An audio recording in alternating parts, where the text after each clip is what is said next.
Hello everyone welcome to learn with Yasmin. আজি ভিডিঅ'ত আমি আলোচনা কৰিম ক্লাছ 12 বায়োলজিৰ চেপ্টাৰ 12 জৈৱ প্ৰযুক্তিবিদ্যা আৰু ইয়াৰ প্ৰয়োগ। আজিৰ ভিডিঅ'ত আমি আলোচনা কৰিম ঔষধ জৈৱ প্ৰযুক্তিবিদ্যাৰ প্ৰয়োগ। ঔষধত জৈৱ প্ৰযুক্তিবিদ্যা কেনেকৈ প্ৰয়োগ কৰা হয়, বায়োটেকনলজি এপ্লিকেশ্যন ইন মেডিচিন। চ' ইয়াৰ আগতে আমি চালোঁ যে কৃষি কাৰ্যত কেনেকৈ জৈৱ প্ৰযুক্তিবিদ্যাত সহায় কৰে। চ' এতিয়ালৈকে আমাৰ হাফ চেপ্টাৰ কভাৰ হৈছে, এতিয়া হাফ চেপ্টাৰ এতিয়ালৈকে বাকী আছে। এতিয়া জৈৱ প্ৰযুক্তিবিদ্যাত ঔষধত কেনেকৈ জৈৱ প্ৰযুক্তিবিদ্যা ব্যৱহাৰ কৰা হয়। নাম্বাৰ 1 হৈছে ইনচুলিন প্ৰস্তুতকৰণত, বংশগতিকভাৱে ইনচুলিন প্ৰস্তুতকৰণত জৈৱ প্ৰযুক্তিবিদ্যা ব্যৱহাৰ কৰা হয়। ইনচুলিন বহুত ইম্পৰ্টেণ্ট হয় ডায়েবেটিছ ট্ৰিটমেণ্টৰ কাৰণে। ডায়েবেটিছ হৈছে এনেকুৱা এটা ৰোগ য'ত ইনচুলিনৰ পৰিমাণ যেতিয়া কমি আহে তেতিয়া এই ৰোগ হয় আৰু পেচেণ্টৰ বডিত ইনচুলিন তাৰমানে কণ্টিনিউৱাছলি সোমাই দি থাকিব লাগে। চ' তেনেকুৱা ক্ষেত্ৰত ইনচুলিন প্ৰস্তুতকৰণৰ কাৰণে জৈৱ প্ৰযুক্তিবিদ্যা ব্যৱহাৰ কৰিব পাৰি। নাম্বাৰ 2 হৈছে জিন থেৰাপি। জিন থেৰাপিত কি কৰা হয়, কিছুমান এনেকুৱা ধৰণৰ বংশগতিৰ ৰোগ আছে, তেনেকুৱা ৰোগসমূহ ট্ৰিটমেণ্ট কৰাৰ কাৰণে, চিকিৎসা কৰাৰ কাৰণে জিন থেৰাপি দিয়া হয় আৰু জিন থেৰাপিত জৈৱ প্ৰযুক্তিবিদ্যা ব্যৱহাৰ কৰা হয়। তাৰপিছত নাম্বাৰ 3 হৈছে আণৱিকভাৱে যিটো ৰোগ নিৰ্ধাৰণ কৰা হয়। আণৱিক ৰোগ নিৰ্ধাৰণত মলিকুলাৰ ডায়েগনচিছ, ইয়াত কি কৰা হয়, যিকোনো এটা ৰোগ আগতীয়াকৈ ইয়াক চিনাক্ত কৰিব পৰা ব্যৱস্থা, সেইটো ব্যৱস্থাত জৈৱ প্ৰযুক্তিবিদ্যা ব্যৱহাৰ কৰা হয়। এইটো ব্যৱস্থা কৰিলে কি হয়, আৰ্লি ডিটেকশ্যন অফ ডিজিজেছ, যিকোনো এটা ৰোগ আমি আগতীয়াকৈ গম পাব পাৰোঁ। চ' এইবোৰ দিশত কি কৰা হয়, জৈৱ প্ৰযুক্তিবিদ্যা ব্যৱহাৰ কৰা হয়। আমি এই তিনিওটা দিশৰ বিষয়ে পঢ়িম। বিশেষকৈ নিৰাপদ আৰু কাৰ্যকৰী ৰোগনাশক ঔষধৰ বহুল উৎপাদনত DNA প্ৰযুক্তি ৰিকম্বিনেণ্ট DNA টেকনলজিৰ স্বাস্থ্য খণ্ডত গুৰুত্ব অপৰিসীম। তদুপৰি এই পদ্ধতিত অপ্ৰয়োজনীয় সংক্ৰমণ প্ৰতিৰোধৰ প্ৰতি সঁহাৰি নিদিয়ে, যিটো অন্য উৎসৰ পৰা উৎপাদিত দ্ৰব্যৰ ক্ষেত্ৰত সাধাৰণ ঘটনা। তাৰমানে কি হয় যে ৰিকম্বিনেণ্ট DNA টেকনলজি বা জৈৱ প্ৰযুক্তিবিদ্যা ব্যৱহাৰ কৰি যেতিয়া কোনো ঔষধ প্ৰস্তুত কৰা হয়, সেইটো ঔষধে শৰীৰত কোনো ধৰণৰ তাৰমানে অপ্ৰয়োজনীয় সঁহাৰি নিদিয়ে, তাৰমানে এলাৰ্জি নহয়। তাৰমানে কি হয়, মেডিচিন মানে কি, শৰীৰৰ ভিতৰত কিবা এটা প্ৰতিজৈৱিক সুমুৱাই দিয়া, আৰু এইটো হৈছে এটা বাহিৰা বস্তু। চ' এইটো কেতিয়াবা শৰীৰৰ ভিতৰত সুমুৱাই দিয়াৰ পিছত শৰীৰৰ অসংক্ৰাম্যতাই তাৰমানে তীব্ৰ গতিত ৰিয়েক্ট কৰে, যাৰ কাৰণে এলাৰ্জি হয়। কিন্তু ৰিকম্বিনেণ্ট DNA টেকনলজি ব্যৱহাৰ কৰি পেলাই যিবোৰ ঔষধ প্ৰস্তুত কৰা হয়, সেইবোৰ ঔষধত এনেকুৱা একো ধৰণৰ ৰিয়েকশ্যন দেখিবলৈ পোৱা নাযায়। বৰ্তমান সমগ্ৰ বিশ্বত ৰিকম্বিনেণ্ট DNA কৌশলে প্ৰস্তুত কৰা 30বিধ ৰোগনাশক ঔষধীয় দ্ৰব্য মানুহৰ দেহত ব্যৱহাৰ কৰিবলৈ অনুমতি দিয়া হৈছে। ৰিকম্বিনেণ্ট DNA কৌশল ব্যৱহাৰ কৰি পেলাই এতিয়ালৈকে ইমান ধৰণৰ ৰোগ ধ্বংস কৰিব পৰা ঔষধ প্ৰস্তুত কৰা হৈছে আৰু এইবোৰ মানুহক ব্যৱহাৰো কৰিব দিয়া হৈছে। ভাৰতবৰ্ষত এনে 12বিধ ঔষধ বজাৰত পোৱা যায়। ভাৰতবৰ্ষত এই 30বিধৰ মাত্ৰ 12বিধ ৰিকম্বিনেণ্ট DNAৰ দ্বাৰা প্ৰস্তুত কৰা ঔষধ পোৱা যায় আৰু মানুহে ব্যৱহাৰ কৰে। জিনীয় অভিযন্ত্ৰণৰ দ্বাৰা ইনচুলিন। এতিয়া জিনীয় অভিযন্ত্ৰণৰ দ্বাৰা কেনেকৈ ইনচুলিন প্ৰস্তুত কৰিব পাৰি, জেনেটিকেলি এঞ্জিনিয়াৰ ইনচুলিন। এতিয়া ইনচুলিন ডায়েবেটিছ ৰোগৰ কাৰণে ব্যৱহাৰ কৰা হয়, মধুমেহ ৰোগ যিটো হয় সেইটোৰ কাৰণে ব্যৱহাৰ কৰা হয়। আৰু এই ৰোগ তেতিয়া হয় যেতিয়া শৰীৰত গ্লুক'জৰ পৰিমাণ বাঢ়ি যায়, তাৰমানে ব্যক্তিৰ তেজত গ্লুক'জৰ পৰিমাণ বাঢ়ি যায় আৰু ইনচুলিনৰ পৰিমাণ কমি যায়, তেতিয়া ডায়েবেটিছ ৰোগ হয়। আৰু তেনে ক্ষেত্ৰত ব্যক্তিজনক অহৰহভাৱে ইনচুলিন শৰীৰত যোগান ধৰিব লাগে, কাৰণ যেতিয়া মধুমেহ ৰোগ হয় তেতিয়া ব্যক্তিজনে বিভিন্ন ধৰণৰ অসুবিধাৰ সন্মুখীন হ'বলগীয়া হয়, যেনেকুৱা অত্যাধিক মাত্ৰাত ওজন বাঢ়িবলৈ ধৰে, হৃদৰোগ, বৃক্কৰ ৰোগ আদি ৰোগে দেখা দিয়ে। গতিকে এই ৰোগবোৰৰ পৰা হাত সাৰিবলৈ বা ৰোগবোৰৰ মাত্ৰা কম কৰিবলৈ ব্যক্তিজনক ইনচুলিনৰ যোগান ধৰিব লাগে।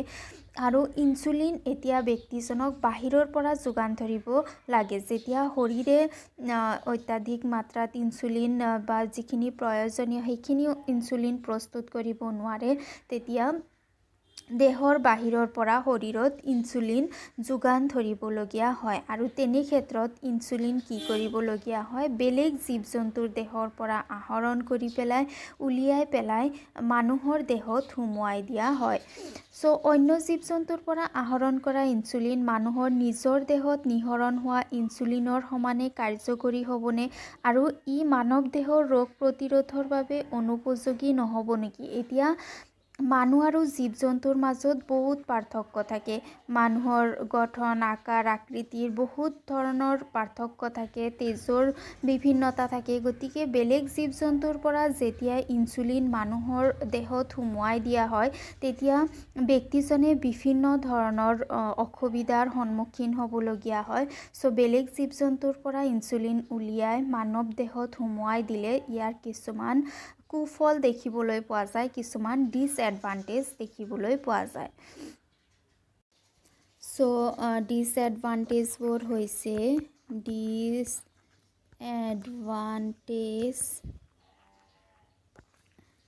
নাম্বাৰ 1, এইটো হৈছে এটা ব্যয়বহুল প্ৰক্ৰিয়া। যেতিয়া বেলেগ জীৱৰ পৰা ইনচুলিন উলিয়াই পেলাই মানৱ দেহত সুমুওৱা যিটো প্ৰক্ৰিয়া, সেইটো প্ৰক্ৰিয়া হৈছে এক্সপেঞ্চিভ প্ৰক্ৰিয়া, ব্যয়বহুল প্ৰক্ৰিয়া। তাত বহুত খৰচ হয়। নাম্বাৰ 2 হৈছে প্ৰক্ৰিয়াটো এটা জটিল প্ৰক্ৰিয়া, এটা বহুত জটিল এটা কমপ্লেক্স প্ৰচেছ হয়। আৰু নাম্বাৰ 3 হৈছে এইটো প্ৰক্ৰিয়াত ব্যক্তিজনৰ এলাৰ্জি হ'ব পাৰে, কাৰণ যেতিয়া বেলেগ জীৱৰ পৰা ইনচুলিন আনি পেলাই সেইজন ব্যক্তিৰ দেহত সুমুৱাই দিয়া হয়। মানুহৰ আৰু জীৱ জন্তুৰ যিহেতু মাজত ডিফাৰেঞ্চ আছে, যাৰ কাৰণে ব্যক্তিজনৰ দেহত এলাৰ্জি হোৱাৰ সম্ভাৱনা থাকে। গতিকে এই ক্ষেত্ৰত কি কৰা হয়, জিনীয় অভিযন্ত্ৰণৰ দ্বাৰা ইনচুলিন প্ৰস্তুত কৰা হয়। জিনীয় অভিযন্ত্ৰণৰ দ্বাৰা ইনচুলিন বেক্টেৰিয়াৰ পৰা প্ৰস্তুত কৰা হয়, কিন্তু ই বেক্টেৰিয়াৰ দেহত নাথাকে, বেক্টেৰিয়াৰ পৰা ইয়াক প্ৰস্তুত কৰা হয়। তাৰমানে এনেকুৱা নহয় যে বেক্টেৰিয়াৰ দেহত আছে তাৰ পৰা উলিয়াই আনি দিয়া হয়, এনেকুৱা নহয়। কিন্তু বেক্টেৰিয়াৰ পৰা ইনচুলিন প্ৰস্তুত কৰিব পাৰি, আৰু আমি যিমান ইনচুলিন বিচাৰোঁ সিমান ইনচুলিন আমি বেক্টেৰিয়াৰ পৰা প্ৰস্তুত কৰিব পাৰোঁ, কাৰণ বেক্টেৰিয়াক গ্ৰ' কৰা বা গজোৱা বহুত সহজ হয়। আৰু এই জটিল প্ৰক্ৰিয়াটো তৎক্ষণাত কি হৈ যায়, তৎক্ষণাত গোটেই এই জটিল প্ৰক্ৰিয়াটো এটা সাধাৰণ আৰু সৰল প্ৰক্ৰিয়া হৈ পৰে, আৰু আমি সহজে বেক্টেৰিয়াক গজাব পাৰোঁ। যিমান প্ৰয়োজন সিমান ইনচুলিন আমি প্ৰস্তুত কৰিব পাৰোঁ। গতিকে এনে ক্ষেত্ৰত আমাৰ কি হয়, জিনীয় অভিযন্ত্ৰণৰ দ্বাৰা ইনচুলিন প্ৰস্তুত কৰা যিটো প্ৰক্ৰিয়া সেইটো ইন্ট্ৰডিউচ হয়। এতিয়া জিনীয় অভিযন্ত্ৰণৰ দ্বাৰা ইনচুলিন প্ৰস্তুত কৰাৰ আগতে কি কৰা হৈছিল, ইনচুলিনবোৰক গৰু, গাহৰিৰ অগ্নাশয়ৰ পৰা আহৰণ কৰা হৈছিল, আৰু তেনে ক্ষেত্ৰত এই ডিছএডভান্টেজবোৰ দেখা গৈছিল। এতিয়া আমি চাওঁ ইনচুলিনৰ ষ্ট্ৰাকচাৰ কেনেকুৱা হয়। এটা ইনচুলিন দুটা বহুপাশেয় পলিপেপটাইড শৃংখলৰ দ্বাৰা গঠিত হয়। দুটা পলিপেপটাইড শৃংখল, এটা হৈছে পলিপেপটাইড শৃংখল A, আনটো হৈছে পলিপেপটাইড শৃংখল B, আৰু এটা হৈছে ডাইসালফাইড দলং। এই তিনিটা বস্তুৰ দ্বাৰা গঠিত হয়। পলিপেপটাইড শৃংখল A, নাম্বাৰ 2 পলিপেপটাইড শৃংখল B, আৰু নাম্বাৰ 3 হৈছে ডাইসালফাইড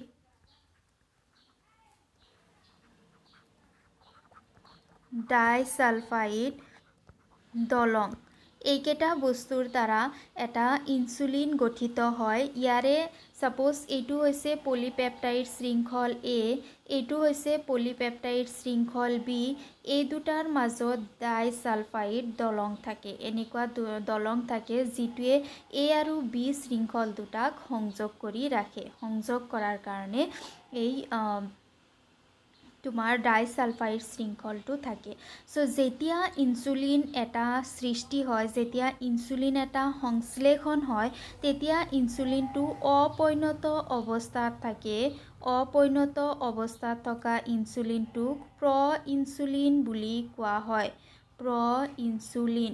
আৰু এই প্ৰ-ইনসুলিনটো বিভিন্ন ধৰণৰ প্ৰক্ৰিয়াৰ মাজেৰে পাৰ হৈ পেলাই পৰিণত ইনসুলিনলৈ ৰূপান্তৰিত হয়। পৰিণত ইনসুলিনলৈ ৰূপান্তৰিত হয়। তাৰমানে যেতিয়া ইনসুলিন এটা সৃষ্টি হয় তেতিয়া ই অপৰিণত বা প্ৰ-ইনসুলিন নামেৰে জনা যায়, যিটোৱে বিভিন্ন ধৰণৰ প্ৰক্ৰিয়াৰ মাজেৰে পাৰ হ'ব লাগে আৰু তাৰ পিছত গৈ পেলাই পৰিণত ইনসুলিনলৈ ৰূপান্তৰিত হয়। মই চিত্ৰৰ সহায়ত দেখুৱাই দিছোঁ।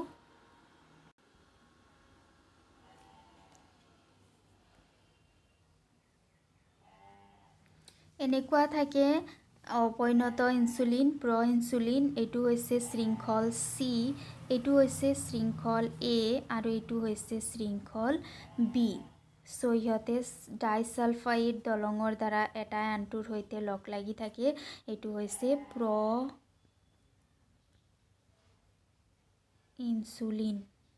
সো ইনসুলিন এটা অপৰিণত অৱস্থাত তেতিয়া ইয়াতে তিনিডাল শৃংখল থাকে। পলিপেপটাইডৰ তিনিডাল শৃংখল থাকে।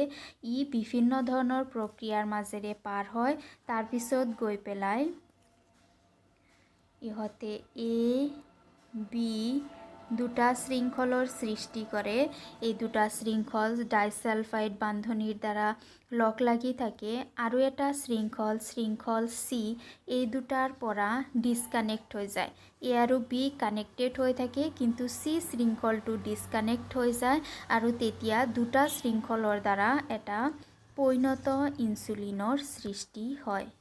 পৰিণত ইনসুলিন সৃষ্টি হয়। তাৰমানে এটা অপৰিণত যিটো ইনসুলিন থাকে তাতে তিনিটা পলিপেপটাইড শৃংখল থাকে এ বি চি, আৰু যেতিয়া ই পৰিণত অৱস্থা পায় তেতিয়া ইয়াত দুটা শৃংখল থাকে এ আৰু বি।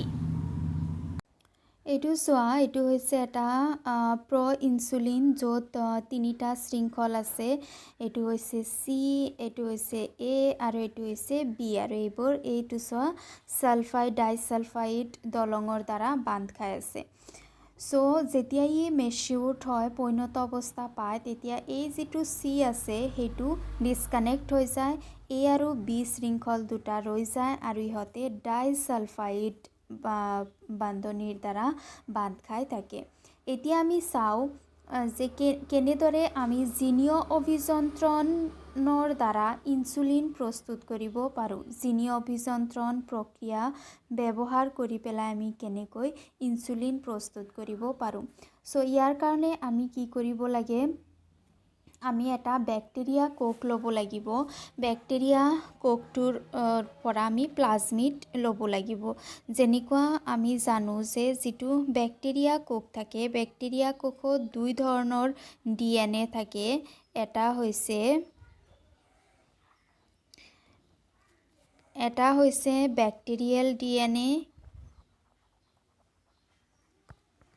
বেক্টেৰিয়েল DNA আৰু এটা হৈছে প্লাজমিড DNA। এই যিটো প্লাজমিড DNA সেইটোৱে নিজে নিজে অনুকৃত্যায়ন কৰিব পাৰে। সেইকাৰণে আমি জিনীয় অভিযন্ত্ৰণত এই বেক্টেৰিয়াৰ পৰা প্লাজমিড DNA যিটো আছে সেইটো ব্যৱহাৰ কৰোঁ। এতিয়া এই যিটো প্লাজমিড DNA আছে, এইটো সাপোজ এইটো হৈছে প্লাজমিড DNA। এই প্লাজমিড DNAটোৰ ইয়াৰ পৰা এটা টুকুৰা কাটিব লাগিব। কি ব্যৱহাৰ কৰি পেলাই? ৰেষ্ট্ৰিকশ্যন উৎসেচক ব্যৱহাৰ কৰি পেলাই আমি প্লাজমিড DNAৰ এটা অংশ কাটি পেলাব লাগিব। আৰু মানুহৰ জিন যিটো জিনে ইনচুলিন উৎপন্ন কৰে সেইটো জিন এই প্লাজমিড ডিএনএৰ সৈতে কানেক্ট কৰিব লাগিব। এইটো হৈছে কি মানৱ জিন যিটোৱে ইনচুলিন প্ৰস্তুত কৰে সেইটো জিন হৈছে এইটো। এতিয়া এই জিনটোক ইয়াৰ সৈতে কানেক্ট কৰাব লাগিব। যেতিয়া আমি ইয়াৰ সৈতে কানেক্ট কৰাম তেতিয়া কি উৎপন্ন হ'ব এটা RDNA উৎপন্ন হ'ব, ৰিকম্বিনেণ্ট DNA এটা উৎপন্ন হ'ব। এতিয়া এই যিটো ৰিকম্বিনেণ্ট DNA আছে ৰিকম্বিনেণ্ট DNAটোক এতিয়া আমি মানুহৰ দেহত সুমুৱাই নিদিওঁ। এই ৰিকম্বিনেণ্ট DNAটো আমি সুমুৱাই দিম বেক্টেৰিয়াৰ কোষত। বুজি পাইছানে? ৰিকম্বিনেণ্ট DNAটো এতিয়া কি কৰা হ'ব বেক্টেৰিয়াৰ কোষত সুমুৱাই দিয়া হ'ব। সাপোজ এইটো হৈছে এটা বেক্টেৰিয়াৰ কোষ আৰু ইয়াৰ ভিতৰত আমি কি সুমুৱাই দিছোঁ ৰিকম্বিনেণ্ট DNA সুমুৱাই দিছোঁ। এইটো হৈছে বেক্টেৰিয়েল সেল আৰু ইয়াৰ ভিতৰত আমি ৰিকম্বিনেণ্ট DNA সুমুৱাই দিছোঁ। যেতিয়া আমি বেক্টেৰিয়াৰ দেহত ৰিকম্বিনেণ্ট DNA সুমুৱাই দিম তেতিয়া বেক্টেৰিয়াৰ কোষে যিমান নতুন কোষৰ সৃষ্টি কৰিব গোটেই নতুন কোষবোৰত এই ৰিকম্বিনেণ্ট DNA থকা নতুন কোষৰ সৃষ্টি হ'ব। চ' এইবোৰক এতিয়া আমি প্ৰাণীৰ দেহত যেতিয়া সুমুৱাই দিম তেতিয়া ইনচুলিন সৃষ্টি হ'ব। চ' প্ৰথমতে আমি যিটো ৰিকম্বিনেণ্ট DNA সৃষ্টি কৰিলোঁ সেইটো আমি ডিৰেক্টলি সুমুৱাই নিদিওঁ। সেইটোৰ পৰা আমি কি কৰিম সেইটোক আমি বেক্টেৰিয়াৰ দেহত সুমুৱাই দিম আৰু বেক্টেৰিয়া যিহেতু ফাৰ্ষ্টলি মাল্টিপ্লাই কৰে, ফাৰ্ষ্টলি বংশবৃদ্ধি কৰে, সেইকাৰণে আমি বহুত ৰিকম্বিনেণ্ট DNA থকা বেক্টেৰিয়েল সেল পাম যাক আমি মানুহৰ দেহত এইবাৰ সুমুৱাই দিব পাৰিম। চ' এইটো বহুত ইজি প্ৰচেছ হয়। যদি আমাক কিবা এটা বস্তুৰ প্ৰয়োজন হয় যেনেকুৱা আমাক যদি ইনচুলিনৰ প্ৰয়োজন হয় তেতিয়াহ'লে আমি ইনচুলিন সৃষ্টি কৰা যিটো জিন আছে সেইটো জিন প্লাজমিড DNAৰ সৈতে কানেক্ট কৰাই দিয়াৰ লগে লগে আমি কি পাম ইনচুলিন সৃষ্টি কৰিব পৰা জিন আমাৰ দেহত প্ৰডিউচ হ'ব। চ' এনেদৰে জিনীয় অভিযন্ত্ৰণৰ দ্বাৰা ইনচুলিন প্ৰস্তুত কৰিব পাৰি। আজি ভিডিঅ'ত ইমানখিনিয়ে। ভিডিঅ' ভাল লাগিলে লাইক কৰিবা, ফ্ৰেণ্ডছৰ সৈতে শ্বেয়াৰ কৰিবা আৰু চেনেল ছাবস্ক্ৰাইব কৰিবা। Thank U.